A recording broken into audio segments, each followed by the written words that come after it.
আসসালামু আলাইকুম, সবাই কেমন আছেন? আজকে বেগুন আলু দিয়ে খুইয়া মাছের চচ্চড়ি করব।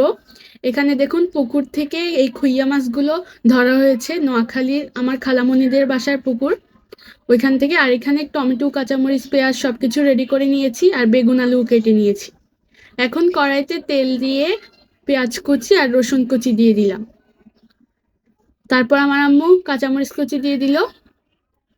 এই রান্নাটা আমার আম্মুর অনেক প্রিয়। তো এখন টমেটো কুচি দিয়ে দিল। এখন লবণ দিয়ে দিল পরিমাণ অনুযায়ী, হলুদের গুঁড়ো দিয়ে দিল, আর দিল মরিচের গুঁড়ো। এখন মশলাগুলোকে হালকা ভাজতে হবে। ভেজে এখন আলু আর বেগুন কুচি দিয়ে দিল। দিয়ে মশলার সাথে ভালো করে ভেজে এখন খইয়া মাছগুলো দিয়ে দিল।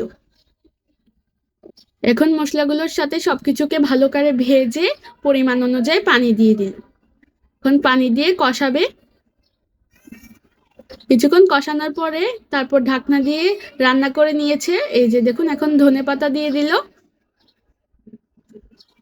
এই রান্নাটা খেতে এত টেস্টি, আপনারা অবশ্যই বাসায় তৈরি করে দেখবেন।